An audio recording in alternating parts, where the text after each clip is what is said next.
You know the vibes. Another episode of the Hoop Genius podcast presented by NBA 2K22. BJ, episode number 90. We're almost at 100 already. Keep it a buck then, Mo. Keep it a buck. Keep it 100. Now we're going to have to do something special for the fans. Keep it 100. Hey, real name, no gimmicks. You know the vibes. No gimmicks. Hey, so here we are today, episode number 90, and we're going to answer a few of your questions that you guys have been tweeting into the show. So we're going to get straight into it without further ado. BJ, you ready? Yes. Okay. Yes. Let's get it. And Andy Williams is trying to cause problems.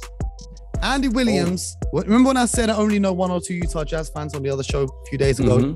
He's one of the Jazz fans that I know. Because he sent in his question with a hashtag, big up Jazz Nation, hashtag not an island. When I said Jazz Nation isn't a nation, it's a little island with a few fans. Clearly upset because Andy's trying to cause problems because he comes in with the question, should the Harden Rockets have won a chip? AKA, I want the end of that conversation. Andy, we're not going to get into that right now because we're going to be here all day. Respectfully, we'll be here all day. That's a conversation. Don't make the boo birds come back out. Hey. That's a conversation we're going to have in the off season, BJ. And we're going to address it with a full episode. Okay. Mo, I need that conversation right now, Mo. I need that conversation right now, Mo. We're going to get into it, but you got to wait because we've got more questions from the people. And some of these I want to get your takes on. So I don't know if we got the same ideas about some of these. Zubair, my brother from New York, says, should Zach LaVine stay in Chicago? And what might his possible destinations be if he leaves? BJ Armstrong, put your mind into the mind of Zach LaVine. Where are you playing next season? Well, I want to go back real quick. You know, when Zach LaVine signed this current deal, he actually went out and got an offer sheet from the Sacramento Kings. Yes, sir. Now, you know, he may forgive them, but he's not going to forget that. He's not going to forget that. Now he's in the driver's seat and he has the leverage. And I think that's going to play into his decision-making process. I think if he does leave, I think he's going to opt to go to the West Coast. He's a West Coast kid. He's from Seattle, right? He's from Seattle. That's correct. You know, maybe I'm sure Jamal Crawford will know exactly what he's going to do. Maybe we could get him back on the show at the proper time. However, I think he will look at all of his options. I think he will look to somehow get to the West Coast. And if it's not at one of those desirable destinations, then I think he circles back to the Bulls. That's what I think. Could Portland be an option for him? Again, I think he will try to get to the West Coast. Okay. If I was Zach LaVine, I'd stay in Chicago. Why? They can pay you more money. That's where I go, wherever the money's at. We've seen with this generation. Oh, yeah. It's not always about the money. So that argument now goes fair. out. That's fair. I'm saying I would. That goes out. I'm not Zach LaVine. Yes. And I'm not Zach LaVine, but I he's think already made going hundreds to take of his time. Yes, I think he's going to take his time. It's going to be interesting. We spoke about the San Antonio Spurs and a few other teams, but I know Jack will be happy listening to us mention the Sacramento Kings. Don't worry, Jack. We're not going to talk about the head coaching search that's currently going on unless someone's asked a question about it. But question number 2 comes in from Chris Rose, and he says, is the idea of stars over depth for the playoff success still true? A lot of coverage pre-playoffs was suggesting it's true, but star teams have been falling short. Nets, Lakers, Sixers, compared to deep teams, the Suns, the Heat, the Grizzlies, and the Warriors. Now, I don't know if I agree with this question. Yeah, can you explain that question? Because, Mo, I didn't really understand the question. He said teams accumulating stars rather than trying to get depth on their roster is what he's asking. But he used the Sixers as an example of falling short of expectations. Embiid's out with an injury, so I can't include them. But the Nets and the Lakers definitely. In particular, the Nets, the lack of depth was obvious. But then when you say the deep teams, you talk about the Suns, who have Devin Booker, an all-star, could be an MVP candidate. They have Chris Paul, all-star as well. Then the Memphis Grizzlies, they've got Ja Morant. The Golden State Warriors have got Stephen Curry. So they've got stars as well. The Miami Heat, I get what you're saying. Jimmy Butler would consider himself a star, and I'm sure in the mind of Tyler Herro, he's a star, but depth will always win out because it's a long season. And the teams who don't have the depth suffer in a long season. They find themselves in a play-in or missing the playoffs for the Nets and the Lakers. You need the depth. And what you see the most is when it comes to different matchups. If you can only play one style of basketball, aka the Dallas Mavericks right now, they don't really have many options coming in to adjust to what the Phoenix Suns are giving them. So it's all about matchups in the playoffs. And the more depth you have, the more options you can throw at those matchups. BJ, what do you think? Well, this is a star-driven league, Mo. Let's just call it what it is. And there seems to be a general idea on how to build a team, especially today in this new age of building a team with the analytics and the numbers and so forth and so on. I've termed it, which has proven to be, it works. Roster construction works, okay, when you build it with talent and depth. However, we have a new way of thinking about it, and it's a star-driven league. And you're seeing the acquisition of disgruntled stars. You get the biggest names, you put shooting around it, and then if it doesn't work, it's because the stars didn't deliver. Well, if it does work, it's because, they have pace and space. I don't believe that's the correct way. So I think that's what you're seeing. You're seeing a difference of philosophy because, Bo, in the end, the game always returns back to the essence, which is you have to have talent, you have to have depth, and you got to have a mixture of two where you're playing a blended brand of basketball. But that's what works. And this, until someone does it in this other way of, pace and space, we're going to continue to have these conversations. My take on it is that you got to draft your stars. You can't just hope that they sign in free agency because the teams that we're looking at, Devin Booker drafted by the Suns, Giannis drafted by the Bucks, Tatum drafted by the Celtics, Curry drafted by the Warriors. That's one thing to keep an eye on. But Paul Bernard says he would love to know at what point in his career BJ decided he wanted to be an agent and how the transition was. I think we're going to have to do that requires more than just a little answer. That's a deep dive. Great question. We need the book of BJ Armstrong coming soon. But he also says, will he represent Mo at any point? Absolutely. Mo's a star and weighty. Mo's a star. We're negotiating that deal as we speak. And Mo is a tough negotiator. Believe me, this guy he's a tough negotiator. So I'm trying. He's tough. But I always say to BJ, man, I want a book about your life. I think a book about your life would be so interesting. We need to know if you guys want to hear that as well. Show some love to BJ on the timeline. Let him know he needs to tell his story. I don't think it's interesting, but listen. You're too humble. Give the people what they want. But speaking of your illustrious career, Dan Franklin, who always sends the most polite questions. I want to show some love to Dan right now. He says, thanks as always for the great content. Personally, you guys have been a great distraction from things in life so many times. So Dan, big love to you. We're sending strength and positivity your way. Whatever you're dealing with, we hope you get through it. And we're going to be here every morning to lighten up your day. He says, if BJ could choose any moment from his NBA career to transform into an NBA top shot, what would that moment be and why? Now, BJ, if you don't know, an NBA top shot is what they call an what's NFT. A top shot? It's an NFT, a non-fungible token. Essentially, it's a highlight. What's your number one highlight of your career? Because then the highlight becomes immortalized and then gets a serial number and people sell it and then it's worth money and people sell it. And the higher the serial number, the more the money is. I'll explain it to you after the show. But what is your number one highlight or moment or play from your career?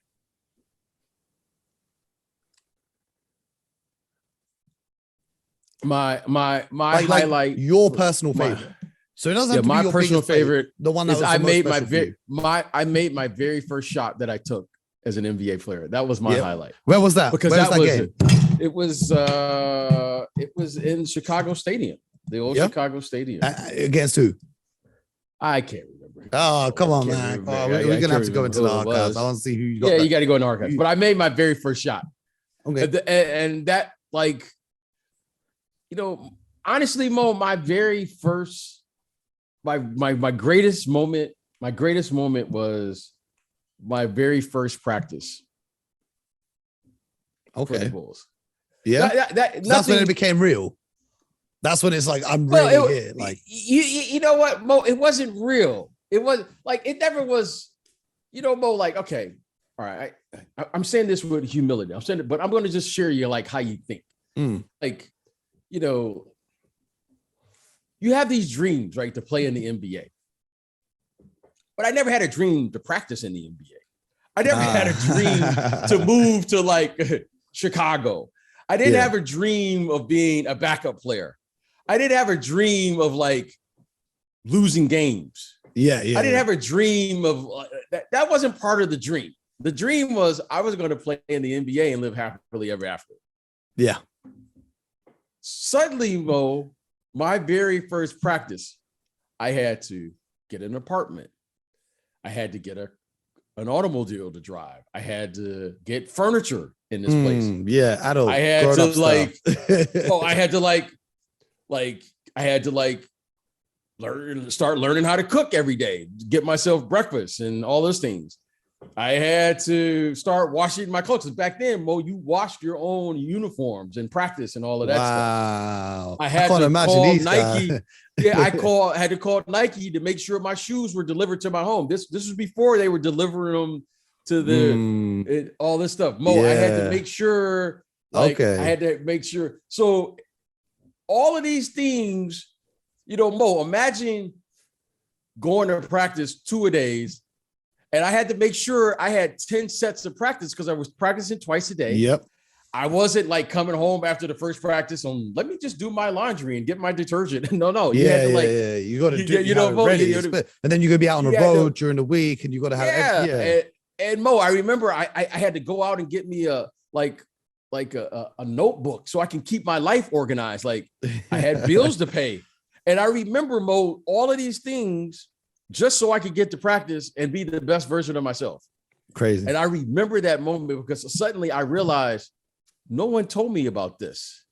Oh, and by the way, I got to play and perform. Yeah, well, people only see the glamorous side of things. They don't see the hard work that goes into it. But and that was interesting.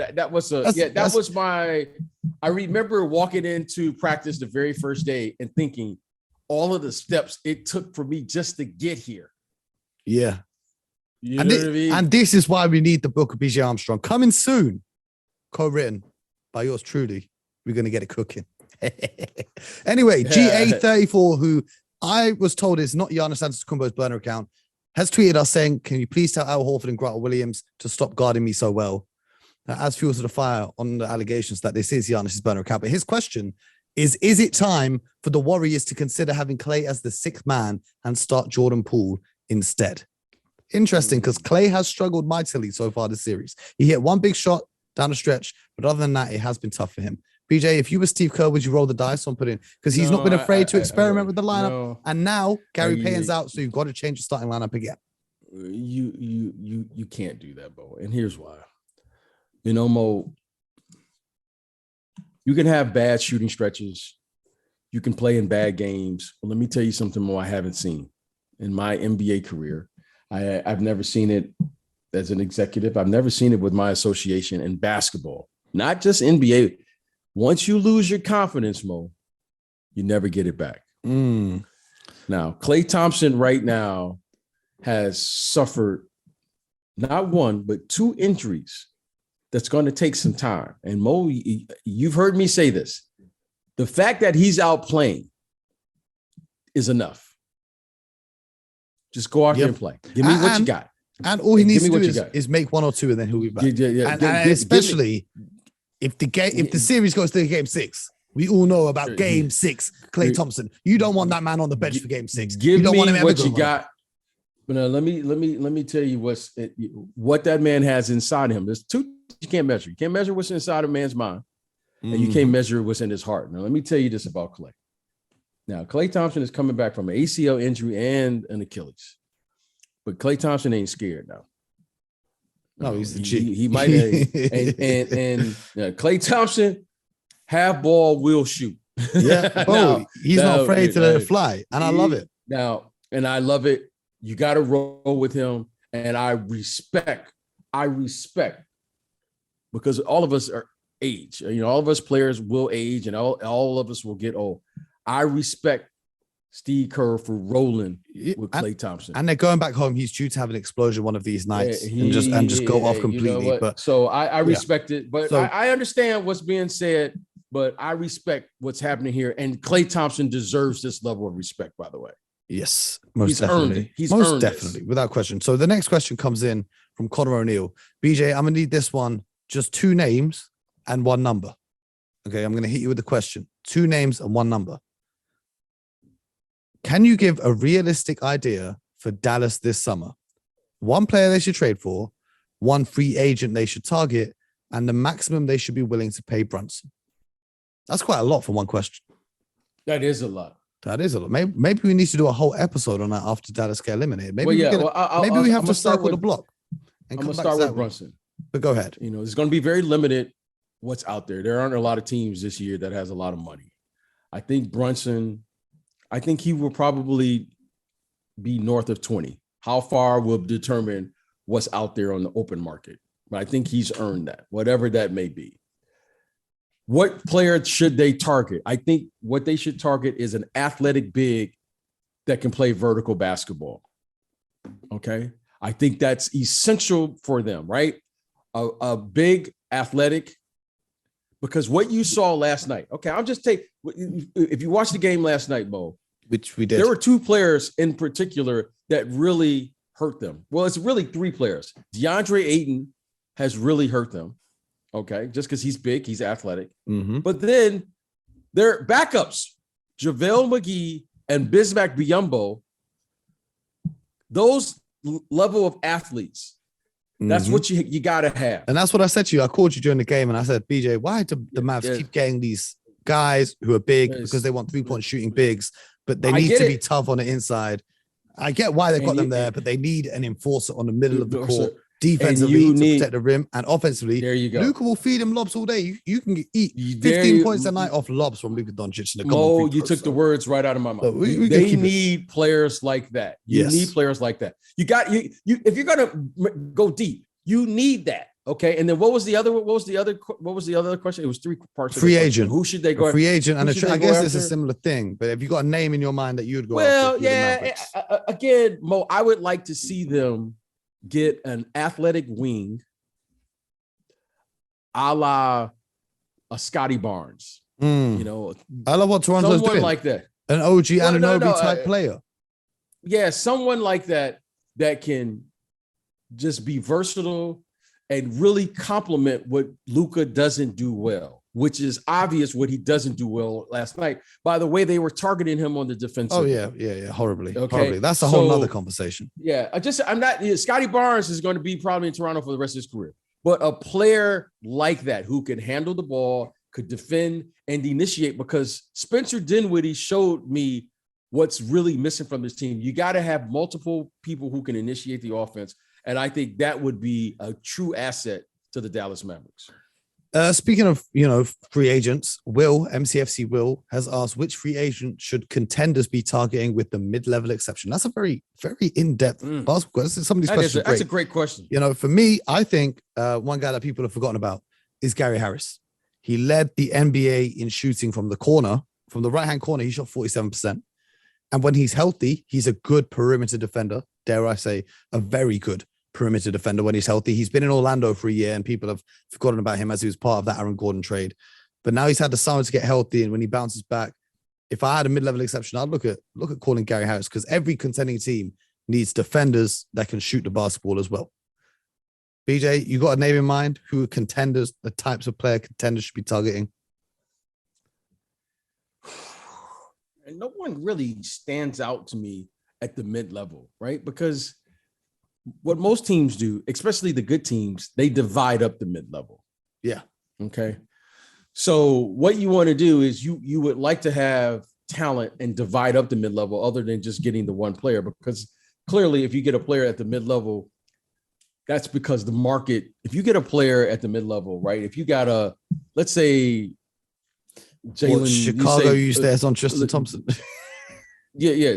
Like Jalen Brunson, for instance. Yes. Like if the market dried up and then that's all that's left, then you're getting a player you're going, we got him below market value. Okay. I don't know if there's going to be a player like that that's going to fall and just you want to give entirely. That just comes right off the top of my head. Okay. So for the most part, I would have to take a look at it, but you're going to wait to see a player who maybe should be a little above that market. and then you'll see that will fall, in that space. And the name doesn't come out. I can't think of anybody right off the top that, that I say, get that guy. I feel you. Well, we've got a few questions about the refereeing going on here. Okay. We've got a question from Ryan Woodcock, who says, I've seen a few videos circulating that Ja Morant travels frequently and is overlooked by the refs due to his speed and style of play. Do you think there is anything in it, or do most players who dribble at the speed do it and he's being singled out due to his growing fame? Well, the first thing I'd say, if you've not been up close to an NBA player, they're way quicker than they look on the TV. When you see NBA players playing basketball in real life, they look very quick on the TV, but when you're there in person and you're courtside, it's all a blur. So big respect to the referees for trying to keep up with them in the first place. I always think referees have the most insane cardio to be running up and down the court with NBA players. Anyway, the videos in which you're talking about is to do with Ja Morant having his hand underneath the ball. There's a video where he takes 2 steps with his hand underneath the ball, carrying it, continuing his dribble. The NBA reviewed that and have actually said that should have been called for a carrying violation. But yes, I think the internet is the problem, because now we see snitches all over the internet. I saw a Grizzlies writer tweet today. When Dylan Brooks fouled Gary Payton II, Jordan Poole actually got up and left the bench, and this is actually a violation that warrants a suspension. What kind of snitching is this? Stop snitching. Word to the OGs. Stop snitching. So I think the internet and everyone having access to the footage and all of that, what's done in the game is done in the game, and that's that. BJ, what do you think? That I think game 3, the refs will be harsh on Ja Morant because of all this constant barrage of, oh, he did this, he did that, he did this. Oh, blah, blah, blah. Back in the day, you couldn't have that. You've seen it on TV. Ain't no one rewinding it to see a carrying violation. Well, in my opinion, this is gamesmanship, and I think Steve Kerr is laying the foundation of gamesmanship. Okay, Steve Kerr played for 2 of the greatest coaches who always worked in the media during the playoff series, right? One being Greg Popovich, and the other being Phil Jackson. You write the narratives. He chose his words carefully in how he described the Dylan Brooks incident.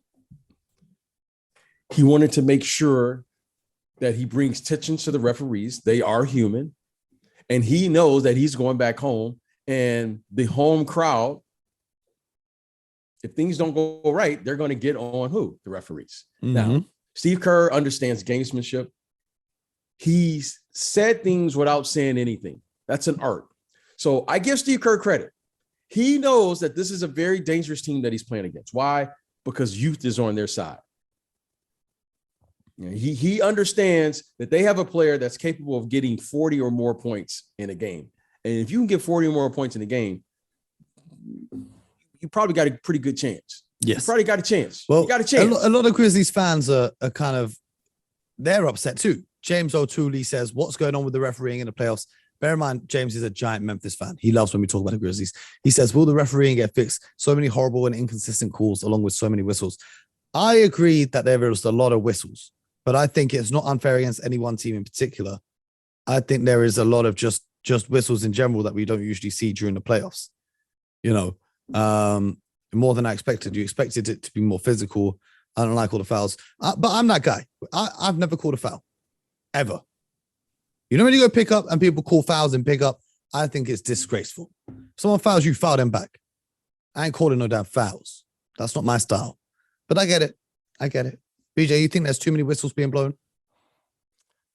No, I don't. Players adjust. That's one thing. This is one thing I know.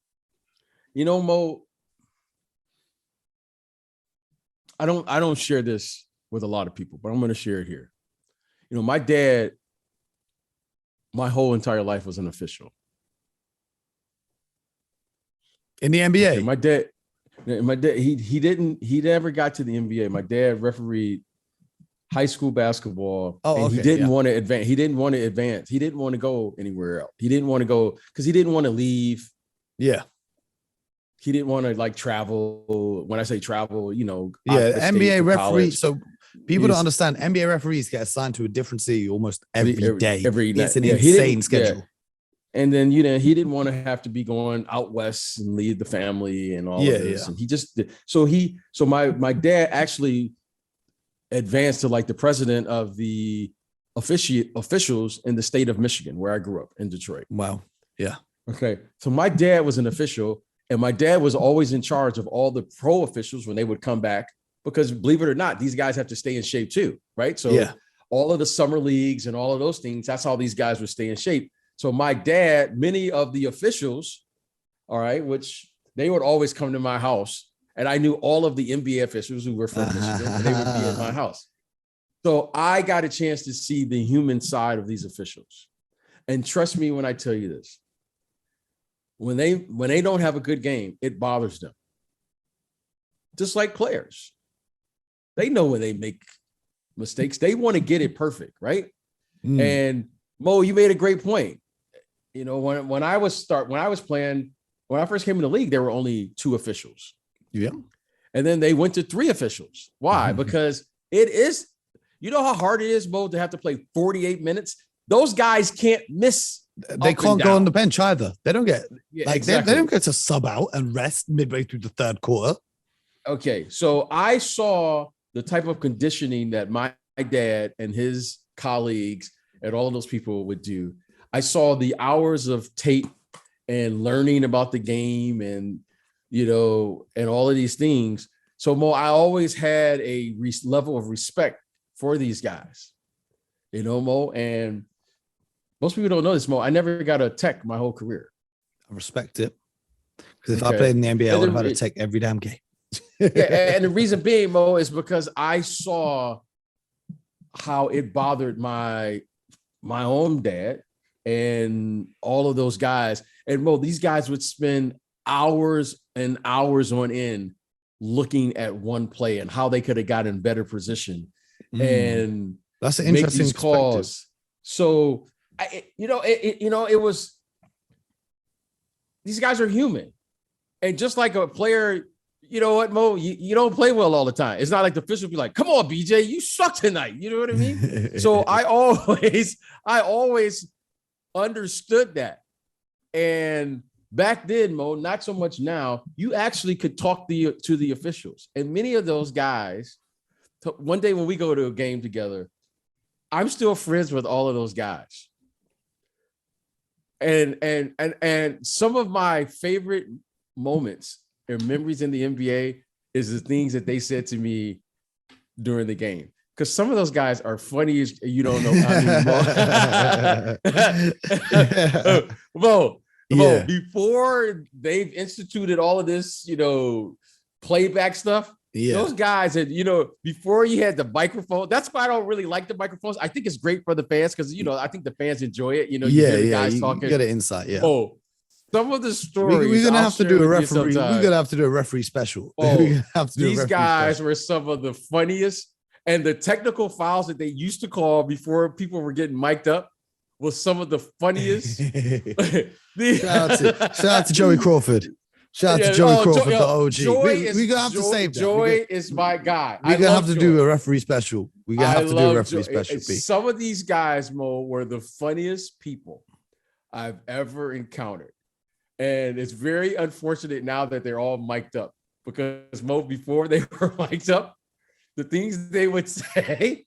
Hey, we're gonna have to talk about that. We're gonna have to talk about that. But yes, James Stone says, why do you think the media and pundits never take the Miami Heat seriously? Well, I don't think that it's not taking the Miami Heat seriously. I think the Miami Heat are just doing what they need to do. Like I said earlier this week, they're beating a Sixers team without Joel Embiid, who clearly struggle a lot without him. They're beating Atlanta Hawks team. They beat them very well, by the way. There was great defense played, but that was the 8th seed who made it in through a play-in tournament. The Atlanta Hawks were horrendous this year. So I think when the Eastern Conference Finals take place, the media and pundits will talk about the Miami Heat seriously when they actually have a series that they want to talk about. But right now, the only reason they talk about the Miami Heat is if they didn't do what they were expected to do and they were losing to an Embiid-less Sixers team. BJ, what do you think? I think the Miami Heat are one of those teams where we look at their roster and we said, you know, they have depth, they have talent, they have a star player, they have a couple of star players, right? You know, and you can even put Tyler Hero in there, so that maybe they got multiple star players. But they don't have that player. You know what I mean? Yeah, like they've got Jimmy star players, Butler, but they don't have a superstar. Jimmy Butler and Bam, these guys are perennial all-stars. Tyler Hero, 6th man of the year. You look at they don't have Kyle Lowry. What Brian Scalabrine said on our show when he said a supernova player. They don't have a Giannis, a Tatum, a Steph that's going to go supernova. But if they can, and that's what drives the ratings. Yeah, and I think that's if they get to the conference finals and they look like they're going to win, there's going to be a lot of talk about the Miami Heat. But Matthew McDonald wants to know, BJ, if you could play one-on-one against any current NBA players, who would it be? If I could play one-on-one against a player? Yes.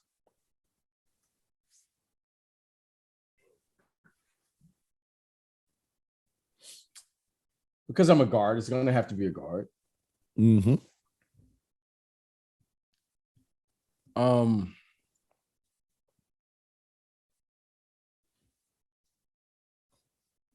Just because he has a little nastiness with him, and I respect it. It's Chris Paul. Yeah. I would like to play.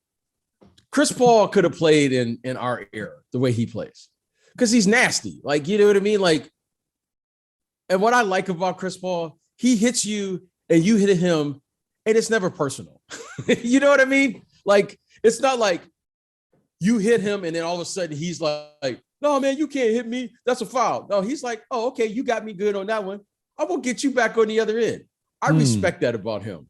And he's got a level of nastiness about him that I really, really respect. Like, you know what, Mo? I was watching him last night. He takes everything personal. And what I mean by Mo is this.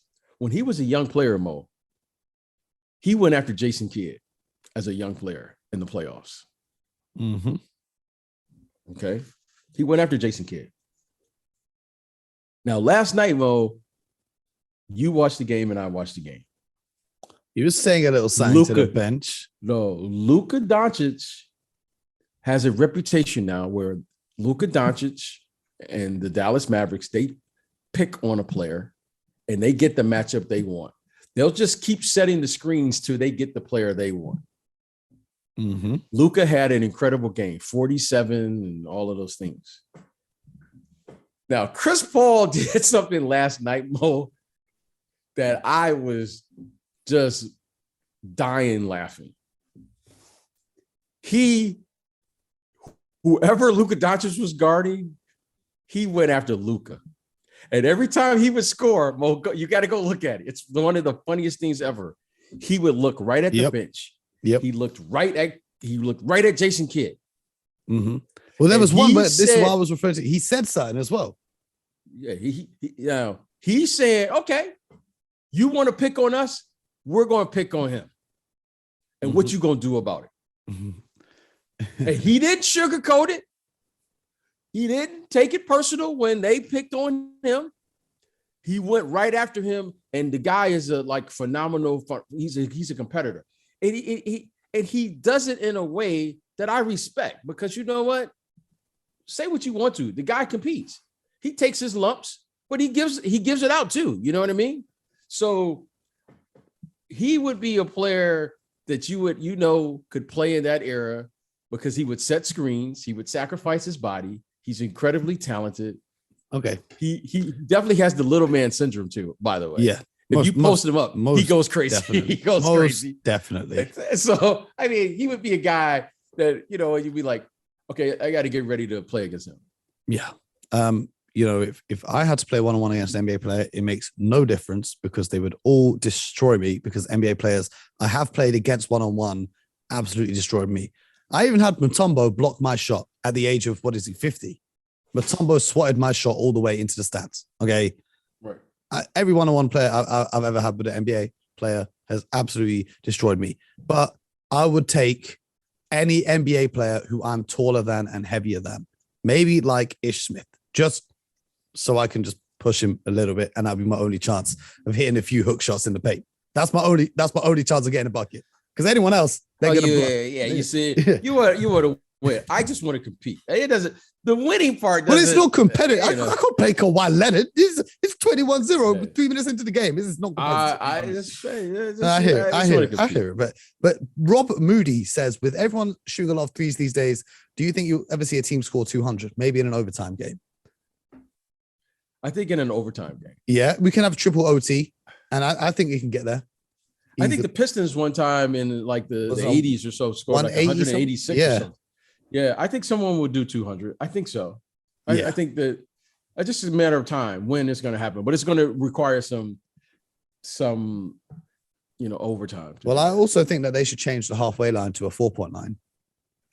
But that's a whole nother discussion that we can get into. Kevin Wilson has said, what would be more beneficial to the sport in the UK? Bring in more regular season games over, similar to the NFL, or have NBA teams come and play against British teams during the preseason? Kevin, if NBA teams came to play British teams, with all due respect to my friends who play in the British League, there is no competition there. There is zero competition. It would not be fun. It would be harder in NBA practice because the British League struggles to attract the level of talent in the NBA. How many NBA players are in the British League? None. Like, come on, man. That's with all due respect, though, because the game is getting better here. There's a lot of things that could do to help the sport here in the UK, but getting NBA teams into play against them is not one of them. We've only got a couple of questions left, BJ. We're almost done over here, but Spencer Easter B1, if that's his second name, Easter B1, I don't know. Spencer says, will the Warriors not signing a big man in the offseason affect their championship aspirations, especially with teams that value a big man like the Suns?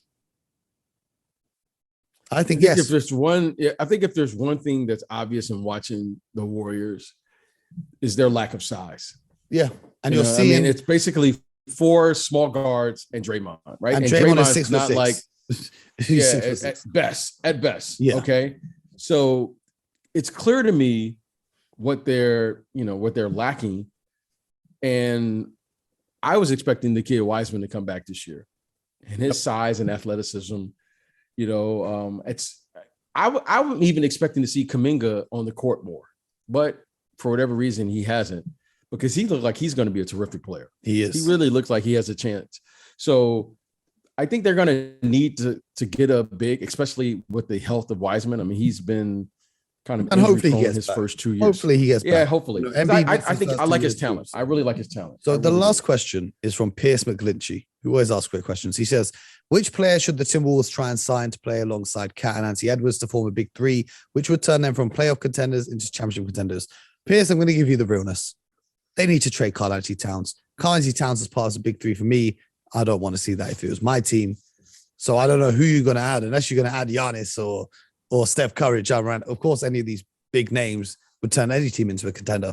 But for me, you want to build around Anthony Edwards and get Karl Towns and D'Angelo Russell out of there. BJ, what are you doing? Well, I think there's Mo, that's an interesting take. But I think it's going to be interesting to see what they're going to do with D'Angelo Russell. To me, that will be the trigger that will do the others. Anthony Edwards, I agree with this. I think he is a terrific young player. I think he has the talent. I think he has the toughness to be able to shoulder the responsibility, at least what it looks like on the floor. I don't know him, and I'm not there every day, but he looks like he has the talent to shoulder the responsibility as the number one option. I think D'Angelo Russell, if I believe correctly off memory, if my memory serves as well, he's like a max player or somewhere near. Yep, he signed that big. He was involved in the sign and trade with Kevin Durant from Brooklyn. So I think whatever they decide to do with D'Angelo Russell will probably, are they going to get another, lead guard? Are they going to get a player that will complement Karl Anthony Towns? What will they decide to do there? I think will determine the fate of the rest of those guys, in particular, Karl Anthony Towns, assuming that they're going to make a decision there on D'Angelo Russell, because they played for great lengths of time in that last game without him. And I don't know what that means, but I do know that they're going to have to improve and what they decide to do, because that's not normally a free agent destination, Minnesota. Yeah. So I think whatever they decide to do, will determine the outcome. But I agree with you with this. This kid, Anthony Edwards, he's the real deal. And I think it will serve them well to start there first and then build out and see what they can do and build a team around him. Well, the only question that remains is, have you subscribed to the Hoop Genius podcast? Yes or no? Because if you haven't, I suggest you press that button right now, because we're going to be back next week breaking down the weekend's action as the playoffs continue. We might see some teams advance to the conference finals. We're going to have more hot takes. And we got some conversation to continue, BJ. I was getting under BJ's skin on yesterday's episode. I'm ready. I'm ready for you. I'm ready for you. And you had to go and all of that. So you know what? Me and the people, we're ready. You know what I mean? I'm gonna be here. We're ready. I'm gonna be here, but to make sure you don't miss, make sure you subscribe. We're on YouTube as well. Subscribe on YouTube, subscribe on Spotify, subscribe on Apple. It's free everywhere you go. It is completely free. Don't worry about all of that. Leave us a review or a rating if you enjoy the show. Leave a 5-star rating. It's greatly appreciated. It helps support the show. Have a great weekend, my people. Enjoy the NBA action. BJ and I are going to be on TV.